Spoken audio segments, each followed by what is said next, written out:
నమస్తే. శ్రీ గురుభ్యో నమః. శ్రీమాత్రే నమః. మనం గత కొన్ని రోజులుగా నక్షత్రాల వరుస చెప్పుకుంటూ ఉన్నాం. జ్యోతిష శాస్త్రంలో ఉన్నటువంటి 27 నక్షత్రాలు, ఒక్కొక్క నక్షత్రానికి ఒక్కొక్క లక్షణం ఉంటుంది. ఈ లక్షణాలు దాదాపుగా మనలో ప్రతిఫలిస్తూ ఉంటాయి. ఆ రకంగా మనం ఇప్పటికే 10 నక్షత్రాలు చెప్పుకున్నాం. 11వ నక్షత్రం అయినటువంటి పుబ్బా నక్షత్రం. ఇది పుబ్బా నక్షత్రం అంటే పూర్వభాద్ర అనేటువంటి నక్షత్రాన్ని పుబ్బా నక్షత్రం అంటారు. మనకు పుబ్బా నక్షత్రాలు 2 ఉంటాయి, పూర్వభాద్ర, ఉత్తరాభాద్ర. ఈ 2 పుబ్బా నక్షత్రాలు. పుబ్బా, ఉత్తర అని మనం పిలుస్తూ ఉంటాం వాడుకలు. పుబ్బా నక్షత్రం మనకి 11వ నక్షత్రం.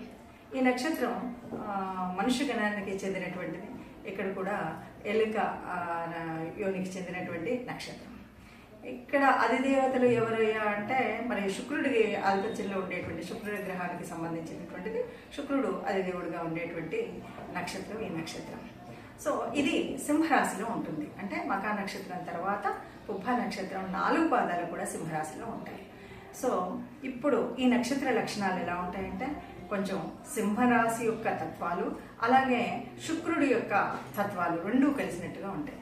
అంటే వీళ్ళు ఇంకొక విషయం చెప్పాలి. ఇక్కడ ముఖ్యంగా మనం బాగా గుర్తుపెట్టుకోవాల్సినటువంటి విషయం ఏంటంటే పల్గుణ అనేటువంటి పేరు ఎందుకు వచ్చింది అంటే, పల్గుణ అంటే అర్జునుడు అని మనకు తెలుసు కదా.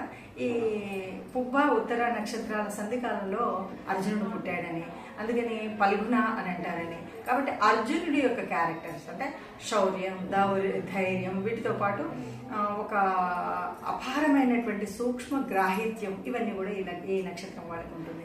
ఏది చేసినా తనను అంటే ఒక పని కనుక ఎంచుకుంటే అందులో తానే మేటిగా ఉండేటువంటి వాడు అనేటువంటి విధంగా ఉంటాడు. అంటే అర్జునుడు అంటేనే సవ్యసాచి కదా, అలాగా ఒక గొప్పనైనటువంటి శక్తి ఉంటుంది. కానీ దాంతోపాటు కాస్త గర్వం కూడా ఉంటుంది.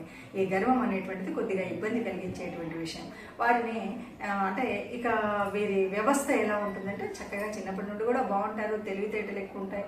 ముఖ్యంగా కళలకు సంబంధించినటువంటి మాటకారితనము అలాగే అందానికి సంబంధించినటువంటి విషయాల్లో చాలా బాగుంటాయి. ఇక్కడ మగ ఆడ అనేటువంటి తేడా అయితే లేదు. ఇద్దరికీ కూడా సమానమైనటువంటి ఒక అందమైనటువంటి పరిస్థితి ఉంటుంది. కళలు ముఖ్యంగా భరతనాట్యం, మాటకారితనం అంటే ఇప్పుడు మనం చెప్తున్నటువంటి యాంకర్స్, ఇలాంటి పోస్టులు, రాజకీయ వ్యవస్థ, ఇలాంటివి బాగా అందులో రాణిస్తారనమాట.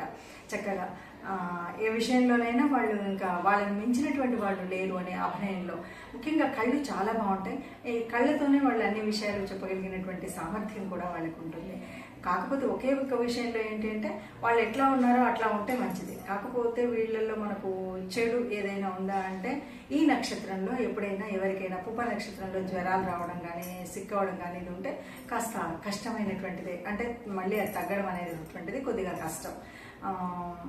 ఇది కొద్దిగా జాగ్రత్త పడాల్సినటువంటిది. అంతేకాకుండా వివాహ విషయాల్లో కూడా పుబ్బా నక్షత్రం వాళ్ళకి చిన్నప్పుడు పెళ్ళయిందా బాగుంటుంది, లేదు ఒక వయసు వచ్చినాక చేయాలి అంటే మాత్రం చాలా ఆలస్యం అవుతుంది. కొన్నిసార్లు చేసుకోకుండా ఉండిపోయేటువంటి వాళ్ళు కూడా పుబ్బా నక్షత్రంలో ఉంటారు. అయితే ఇది ఓన్లీ లక్షణాలన్నీ కూడా నక్షత్రానికి సంబంధించి. కొన్నిసార్లు వాళ్ళ జాతకంలో ఉన్నటువంటి మిగతా గ్రహాలను బట్టి కూడా జరుగుతుంది. కానీ పెళ్లి కాకుండా ఉండిపోయినటువంటి వాళ్ళు వీళ్ళంతా కూడా పుబ్బా నక్షత్రంలో వాళ్ళే ఎక్కువగా ఉంటారు. తర్వాత ఇంకొకటి ఏంటంటే పెళ్ళైన తర్వాత కూడా కొన్ని విభేదాలు అయితే వస్తాయి. కారణం ఏమిటి అంటే వీరు ఎలా ఉన్నారో అలాగే ఉండాలనుకుంటారు. కొత్త రకమైనటువంటి మార్పులు కావాలి. ఇప్పుడు కొన్నిసార్లు చూస్తుంటాం భార్య ఏమో చక్కగా అందరి ముందు పోదా ఉండాలి అనుకుంటారు. వీళ్ళకి ఒక కారు ఉంటుంది, అయినా సరే బండి మీదే పోదామంటారు.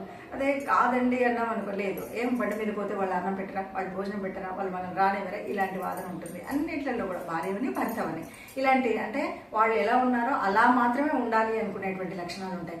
ఇంకొకరి కోసం మనం పోటీ పడడం ఏంటి అనేటువంటి పరిస్థితి ఉంటుంది.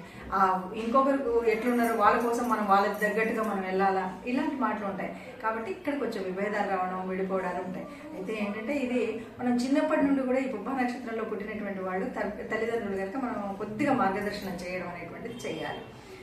అయినా సరే తప్పలేదు, ఎట్లా ఉండాలి, ఏం చేయాలి, రేపు ఎట్లాగా మరి ఏదో ఇది చూస్తుంటేనే ఇలా అంటున్నారు, మరి ఇప్పుడున్న కాలంలో ఆలస్యంగానే పెళ్ళిళ్ళు అవుతాయి ఏంటి అంటే రెండే.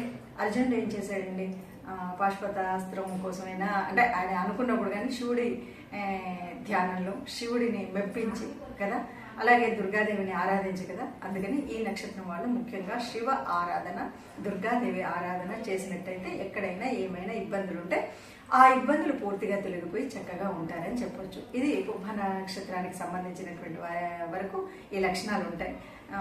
ఇవి మీరు ఒకవేళ పుబ్బ నక్షత్రం అయితే ఈ నక్షత్రాలు ఎంతవరకు కలిసాయి ఏంటి అన్నది మీ కామెంట్ రూపంలో చెప్పండి.